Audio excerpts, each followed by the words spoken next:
Imagine coordinating thousands of aircraft, tens of thousands of personnel, and multiple military branches across the globe simultaneously. Right. The logistical variables alone are just staggering. Exactly. You have physical assets moving at supersonic speeds, digital assets navigating contested cyberspace, and human elements operating under extreme duress.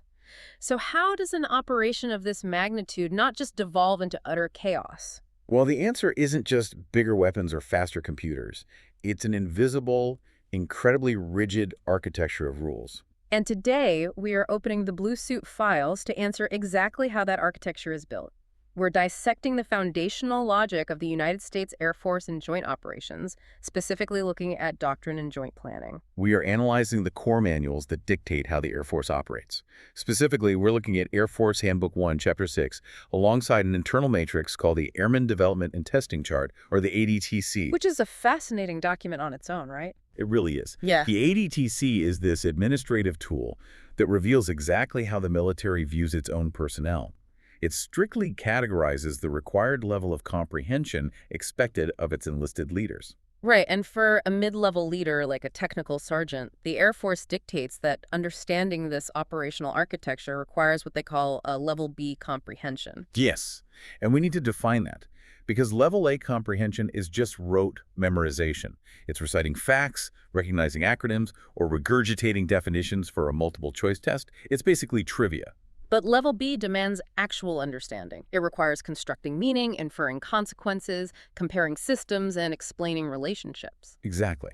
The military is not asking its leaders to merely memorize a list of acronyms. They're requiring them to understand the fundamental logic of the warfighting machine. Because if you only possess Level A comprehension, you just know what a regulation states. But with Level B comprehension, you know exactly why that regulation exists. Right.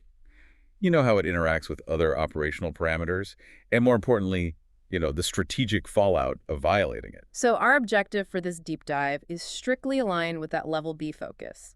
We're going to outline the big picture, break down the analytical logic behind these structures, and connect the concepts. Because the consequences of failing to grasp these mechanisms are not abstract. In this environment, a failure in doctrine or joint planning result in the catastrophic misallocation of resources. Which leads to the loss of geopolitical advantage and ultimately mission failure and casualties. It's clinical. It is. So, to understand how the military avoids that chaos and plans operations, you first have to understand the foundational rules they agree to play by. Right, which they call doctrine. And doctrine is described as the airman's inheritance. It's passed down from those who served before. I mean, it is not a stagnant rule book. It's a living warfighting legacy, paid for in blood and experience over decades of conflict. There's a quote from General Curtis E. LeMay, the Chief of Staff of the Air Force in the early 1960s, that I think perfectly frames this. He stated that leaders are not born. They are educated, trained, and made. And that points directly to the clinical reality of military structure. Relying on innate, natural talent is a systemic vulnerability. Because you can't scale it. Exactly. You cannot scale innate talent across a force of hundreds of thousands of people. Yeah. But you can scale education and doctrine. So doctrine exists to make the complex integration of fighting elements repeatable and understood in environments that are characterized by extreme uncertainty and violence. That's the baseline. Now, when you look at the structure, the military categorizes doctrine into three distinct scopes. You have joint doctrine, multinational doctrine, and service doctrine. Let's break those down. Joint doctrine is basically the overarching playbook that guides the entire United States Armed Forces to create unity of effort. Right. And then multinational doctrine establishes the principles for integrating with allied forces, such as NATO. And it's worth noting that when it is developed by a formal treaty, it actually becomes directive. It's legally binding. And finally, service doctrine is specifically tailored for the Air Force, providing the best practices for applying global air power. Yes, and that specific service doctrine is developed centrally by the LeMay Center. But even within the Air Force service doctrine itself, there is a strict hierarchy designed to manage how fast the military changes. Which is broken down into three levels, right? Basic, operational, and tactical. Exactly. Basic doctrine contains the most fundamental and enduring beliefs regarding the use, presentation, and organization of forces. Because it expresses broad, enduring fundamentals, it changes relatively slowly. I actually think this hierarchy makes perfect sense if you apply an analogy to civil law. How so? Well, basic doctrine functions exactly like the Constitution. I mean, it's broad, it's foundational, it establishes the core identity of the institution, and it's rarely altered. That's a great way to look at it. Right, and then operational doctrine is like federal and state statutes. It takes those constitutional principles and guides the detailed organization of forces. It applies the principles to specific military actions. And the primary audience there is the operational commanders and their staff. Exactly. And finally, tactical doctrine is the equivalent of local traffic laws or municipal building codes. It's highly specific, detailing the proper employment of specific assets to accomplish very detailed objectives. That is a highly accurate framework because tactical doctrine must account for incredibly specific variables. We're talking emerging threats, weather, terrain, and the specific capabilities of a brand new weapons system. So it's codified in highly classified tactics, techniques, and procedures manuals. Right. And what is critical to understand here is the velocity of change. Tactical doctrine changes aggressively and rapidly compared to basic doctrine. Because it has to, right? It's developed at specialized locations like the 561st Weapons Squadron. Exactly. It must change rapidly because technology and adversary capabilities evolve daily. Look, if tactical doctrine remains static while the operational environment advances, the consequence is immediate tactical defeat. So basic doctrine remains steady to preserve the identity of the force, while tactical doctrine aggressively adapts to survive the physical reality of modern combat. That is a structural balance. So we've established what this constitution of warfighting is. The next logical step is understanding how a commander actually uses this philosophy to make decisions in the field. Which brings us to the philosophy of air power. The framework outlines several key principles regarding the uses of doctrine, and the first one is phrased as warfighting, not physics. Right, which directly addresses the perceived differences between operating an aircraft in the sky versus operating a network in cyberspace. Because the physical laws are totally different. They are entirely different. But the principle dictates that while air operations and cyberspace operations require the exploitation of different physical laws, they are linked by the effects they produce on the adversary. So the focus must remain entirely on the optimal means of employing capabilities, such as gathering intelligence, rather than debating the physical nature of the platform. Exactly. It prioritizes the outcome over the operational physics. You do not care if the intelligence comes from a satellite in a vacuum or an aircraft in the atmosphere. You care about the intelligence itself. And that logic leads directly into the next principle. Effects, not platforms. The doctrine explicitly refuses to tie specific weapon systems to specific tasks. And this is where that level B comprehension really matters. Right. Imagine you are a commander, and you need to neutralize an enemy communications grid. A commander with poor comprehension might say, send in the F-16s to bomb the Fidelity. Which is fixating on the platform. Exactly. A commander operating at level B understands that the goal is the affect the grid going offline. It does not matter if an F-16 drops a munition, a cyber warfare team hacks the network, or a special operations team physically cuts the power lines. The desired outcome is primary. The platform is secondary. This principle serves as a systemic safeguard against institutional tribalism. Because people get attached to their specific equipment. They do. If a commander becomes fixated on utilizing a specific platform, perhaps because it belongs to their specific branch or squadron, rather than achieving the necessary effect, they compromise the mission. So the effects-based approach demands that planners begin with clear military objectives and desired end states. The machinery used to achieve that state is merely a tool. Right. And following this logic is the principle of using domains, not owning domains. Wait, I really want to examine the clinical reality of that concept, because the military operates in land, sea, air, space, and cyberspace. You're right. And the doctrine states that focusing on using forces within a domain is vital, and arguing over ownership leads to suboptimal application of effort. But if no one actually owns the airspace over a battlefield, doesn't that inherently lead to turf wars and operational chaos? It's a valid concern. I mean, if a domain is unowned, who is ultimately responsible for preventing two different branches from operating at cross purposes in the exact same space? Well, the system addresses this vulnerability through the principle of synergy, not segregation. Carving up the battle space based on service parochialism is what actually creates chaos and inefficiency. Give me an example of that parochialism. Say the Army demands total control of the airspace below 10,000 feet, while the Air Force controls everything above it. Segregating domains like that guarantees that the joint force will never be greater than the sum of its parts. Because you're artificially limiting where assets can operate. Exactly. By avoiding strict domain ownership, the joint force allows synergistic access to the entire theater.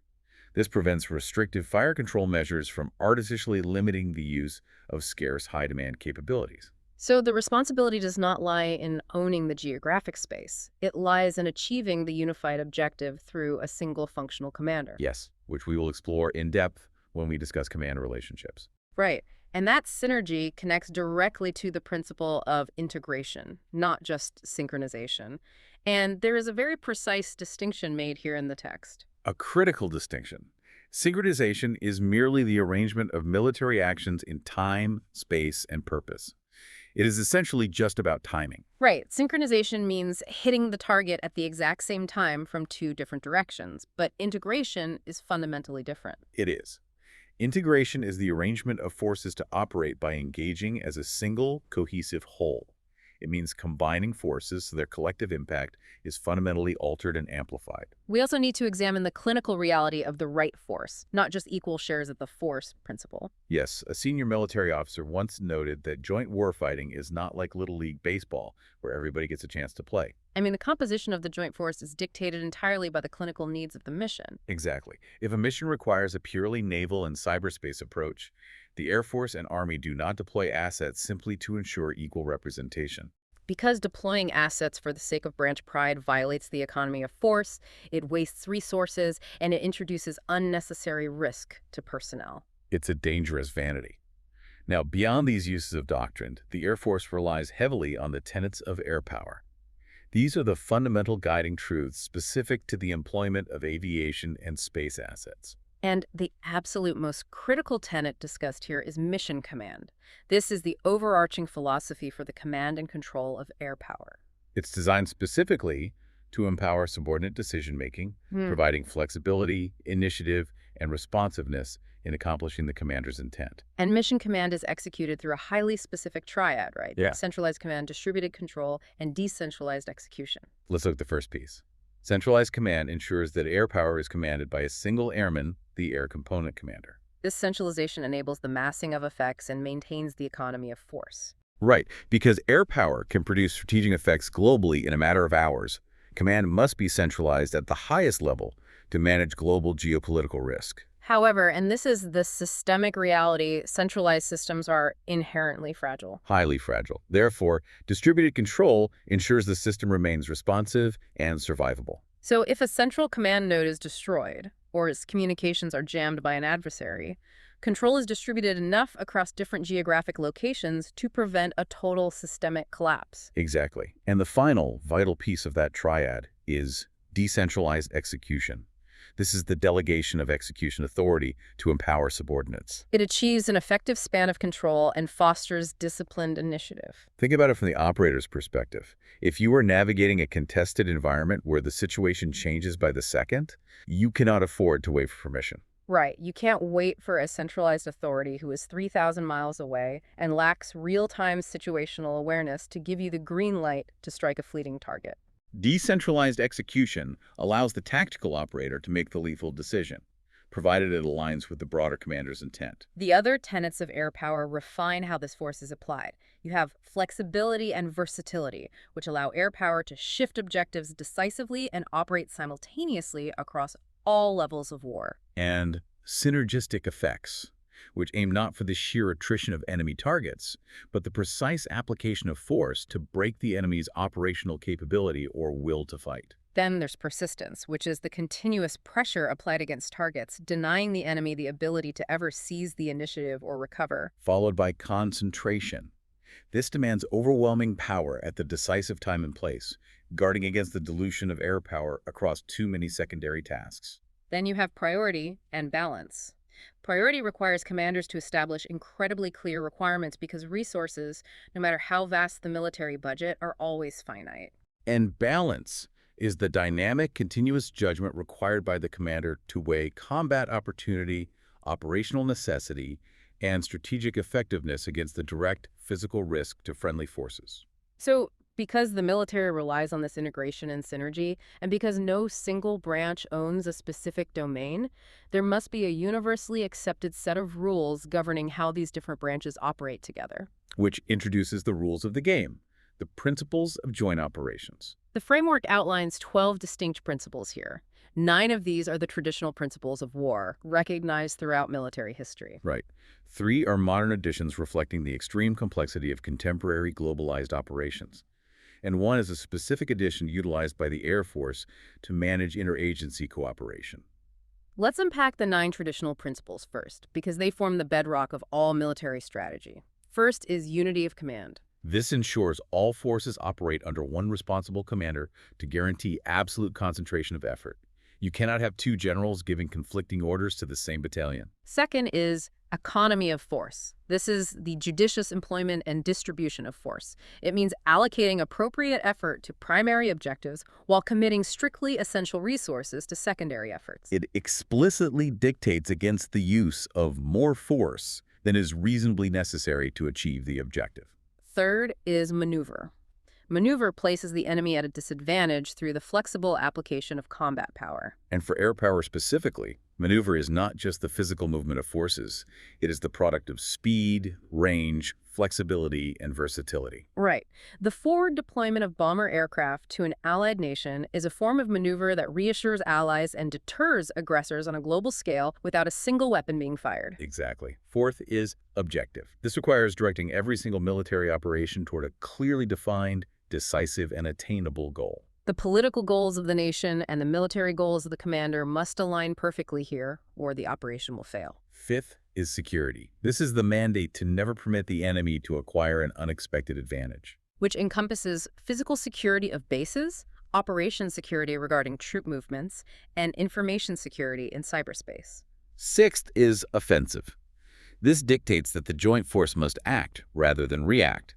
The aim is to dictate the time, place, scope, and intensity of operations. Because while defensive measures are sometimes necessary to survive, ultimate success is generally attained only by seizing, retaining, and exploiting the initiative. Seventh is mass.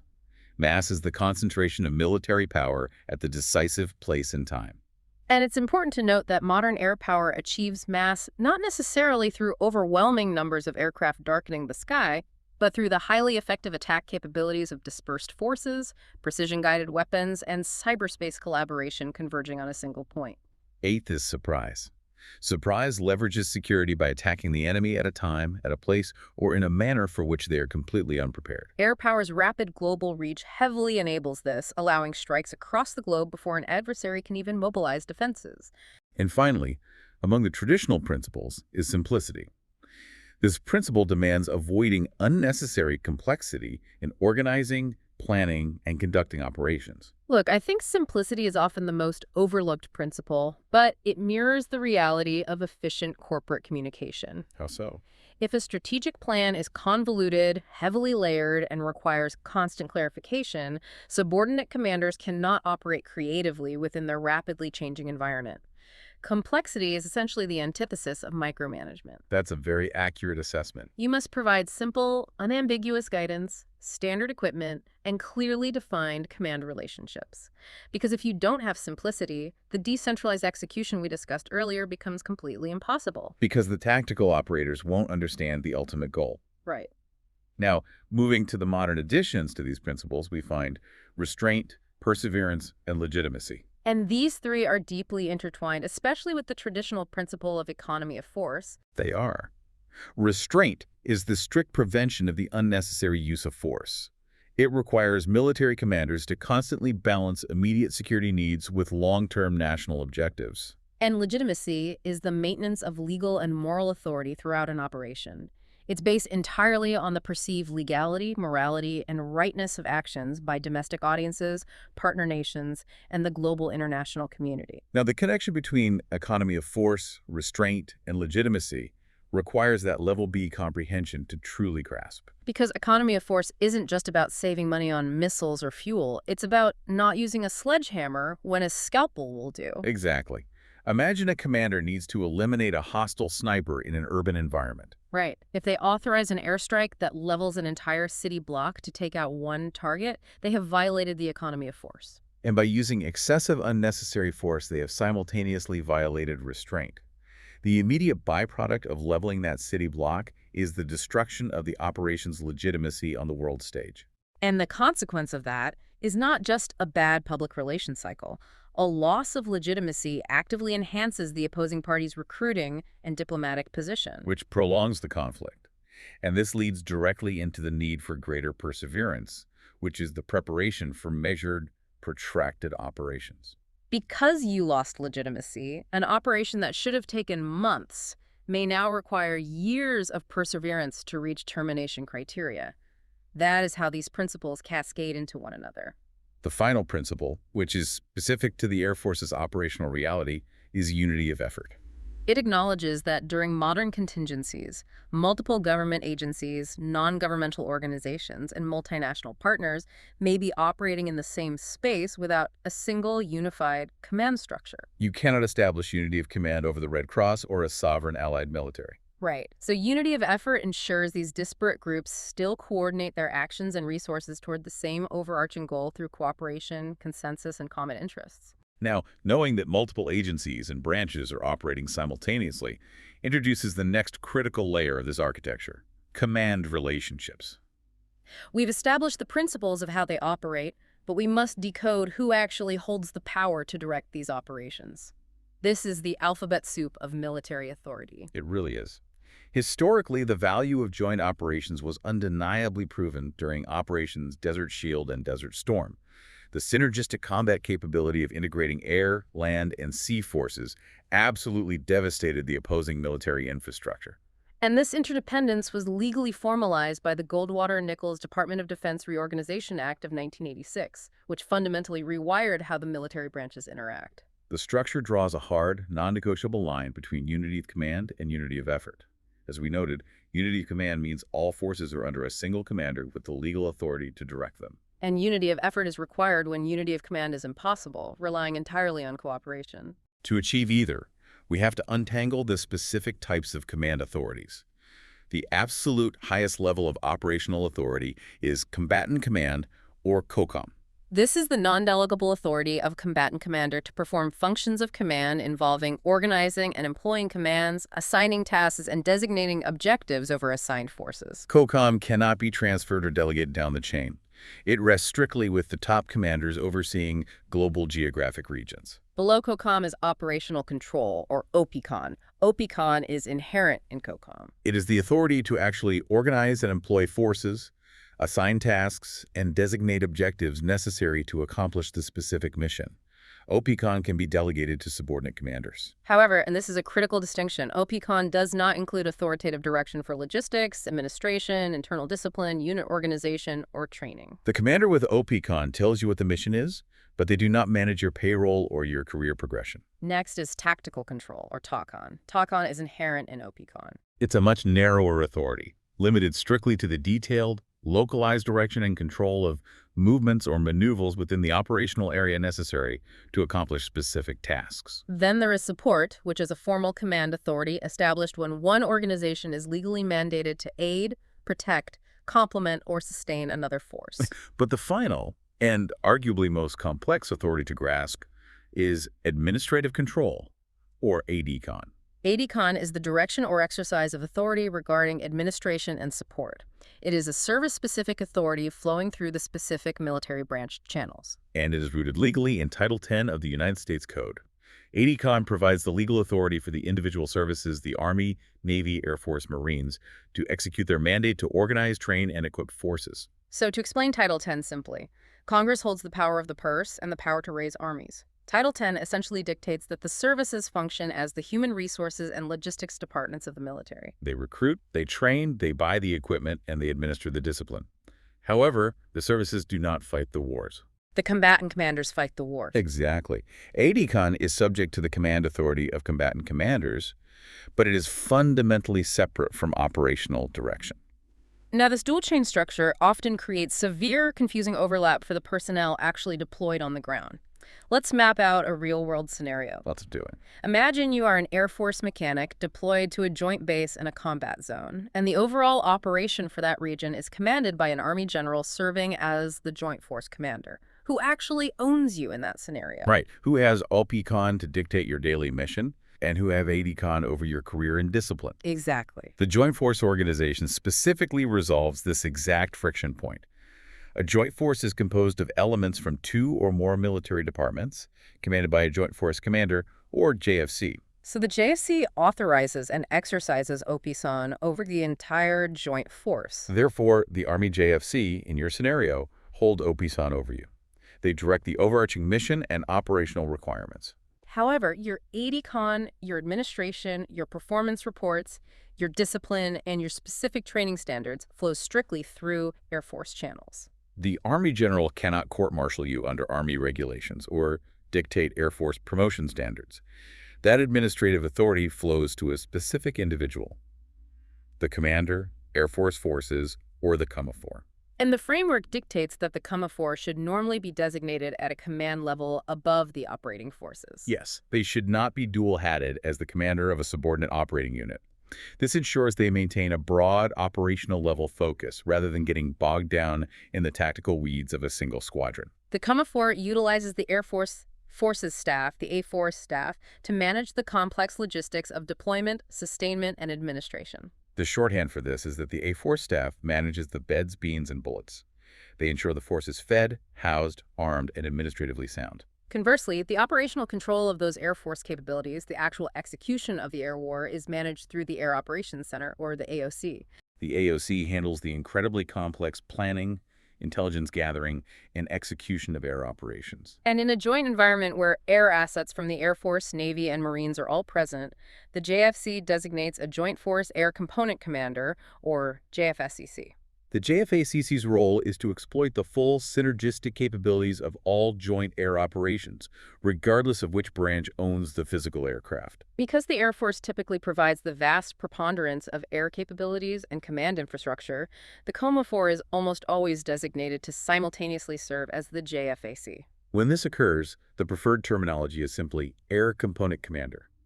The JFACC maintains the same broad, theater-wide perspective as the JFC, ensuring air power is applied synergistically. Rather than being chopped up into small pieces to support local ground skirmishes. Exactly. This entire complex web of command relationships is crystallized in a single vital axiom.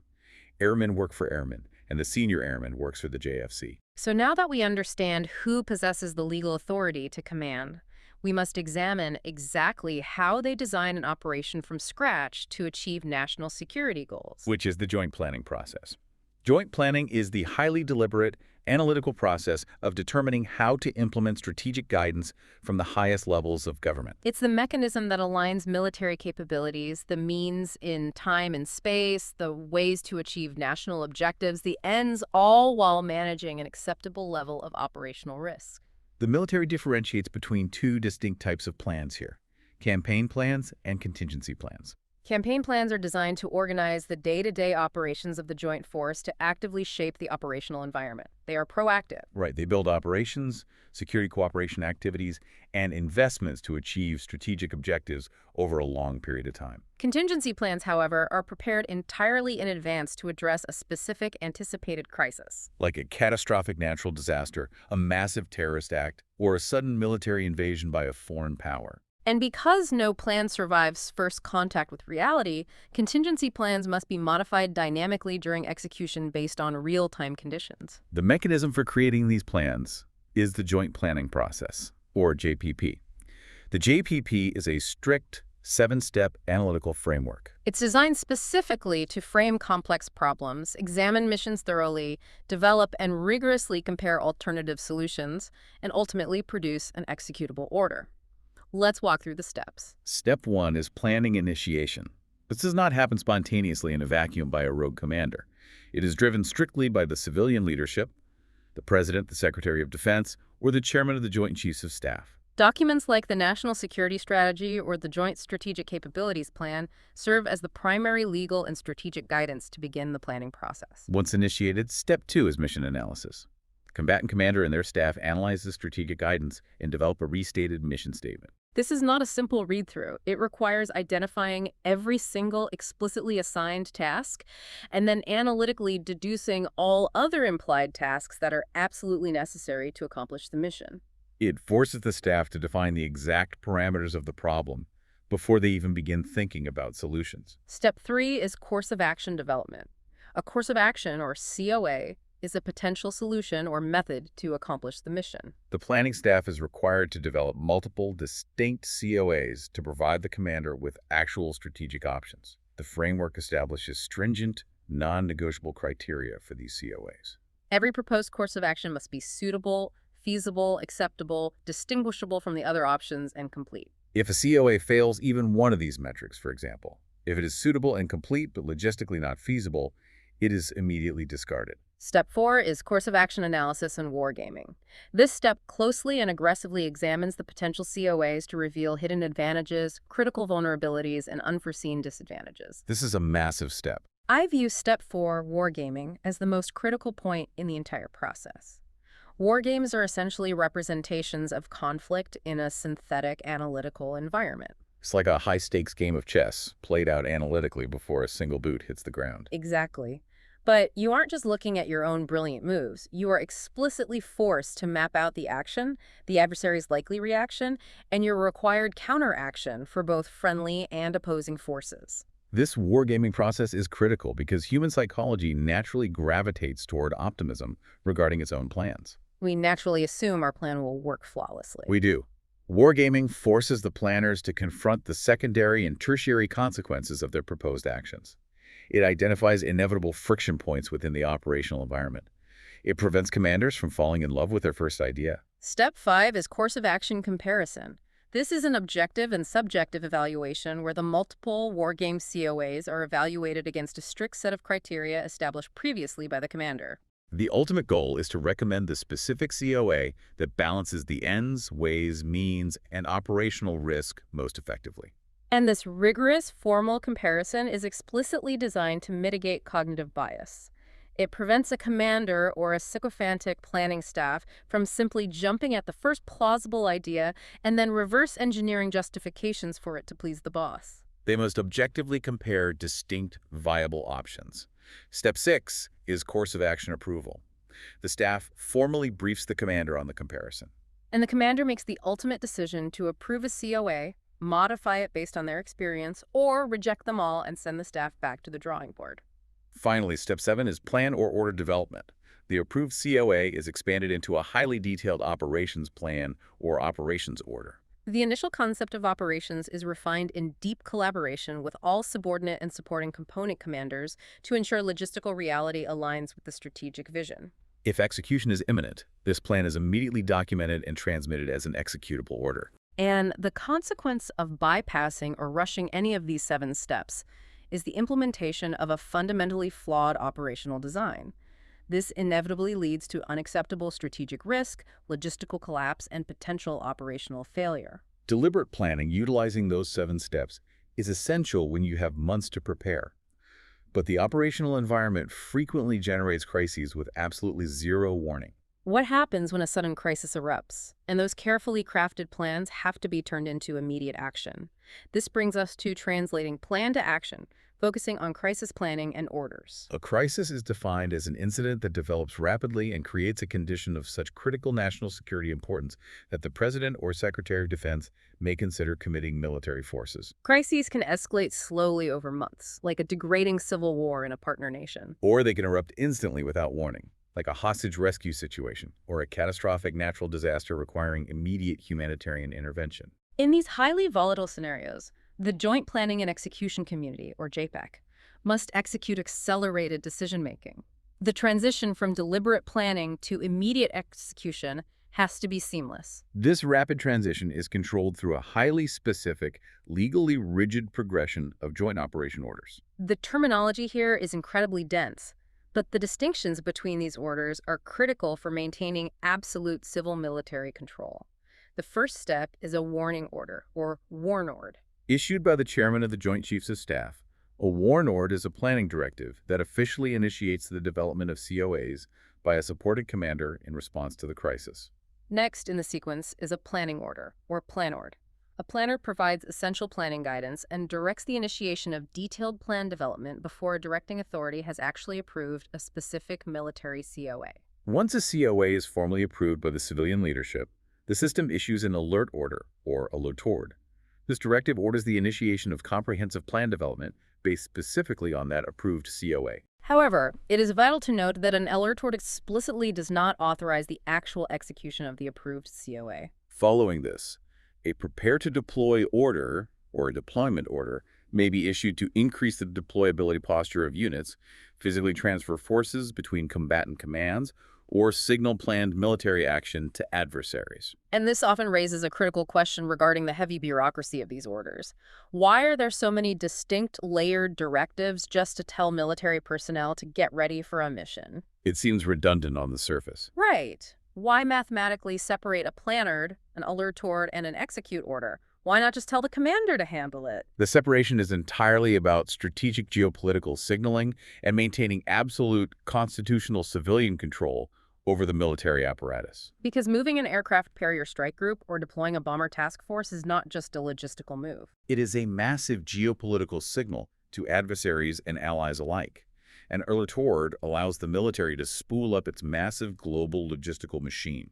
It moves physical assets, pre-positions millions of gallons of fuel, and alerts personnel to prepare for combat. It prepares the absolute kinetic potential of the joint force. However, it does not legally commit the nation to war. That final irrevocable trigger, the execute order, or XORD, is strictly and exclusively reserved for the President and the Secretary of Defense. The proliferation of order types ensures the military is logistically ready to act instantly, while guaranteeing they cannot accidentally cross a geopolitical threshold or start a conflict without explicit civilian authorization. Once the XORD is finally issued, we see the operation order, or APPEAR. This is the detailed directive issued by a commander to subordinate commanders to coordinate the actual execution of the operation. And because the battlefield is inherently fluid and chaotic, they utilize fragmentary orders, or fragords. A fragord is an abbreviated order that disseminates necessary day-to-day changes to the basic OPORD without requiring the planning staff to halt operations and rewrite the entire document from scratch. Finally, guiding all of this tactical execution is the concept of operations, or CONAPs. A CONAPs is a clear, concise statement that presents the commander's assumptions and overall intent, giving an overarching picture of the operation. It is the narrative glue that ensures every single subordinate commander understands the ultimate objective. If communications fail, or if a frigate is missed, the CONAPS allows those tactical operators to utilize the decentralized execution required by doctrine because they intuitively understand what the commander is ultimately trying to achieve. Which brings us back to the core synthesis of our analysis. We began by referencing the Airman Development and Testing chart, noting the strict requirement for a Level B comprehension of doctrine and joint force operations for mid-level leaders. We've mapped the architectural blueprint of doctrine, analyzed the philosophical tenets of air power, untangled the complex legal web of command authorities, and traced the meticulous anti-bias logic of the joint planning process. Achieving true Level B comprehension means understanding that these are not isolated, annoying bureaucratic rules to be memorized for a test. They are the deeply linked, engineered components of an operational system specifically designed to manage extreme violence and achieve national objectives in an environment characterized by absolute chaos. Doctrine prevents institutional tribalism and obsolescence. Clear command authorities prevent operational paralysis and ensure civilian control. The joint planning process systematically mitigates human cognitive bias. Understanding the deep why behind these structures allows an individual operating on the flight line or at a radar console to see exactly how their specific localized actions are tethered directly to the strategic end state of the entire warfighting machine. We discussed heavily how tactical doctrine must change aggressively to match the velocity of technological advancement, and how the core tenet of mission command demands the decentralized execution of authority to empower human subordinates in the field. But consider the velocity of emerging technology today. As we enter an era characterized by advanced generative artificial intelligence, where computing systems might soon be capable of running Step 4 of the JPP course of action analysis and wargaming in a matter of milliseconds rather than weeks, how will the fundamental doctrine of mission command adapt? Will human commanders decentralize even more execution authority down to autonomous systems to maintain a speed advantage over adversaries? Or will the sheer terrifying speed of AI force command and control back up to the highest, most centralized levels possible to prevent rapid, unintended, machine-driven escalation? That is a doctrinal evolution and a potential crisis of control that tomorrow's strategists will have to write. Thank you for joining us as we explored the invisible architecture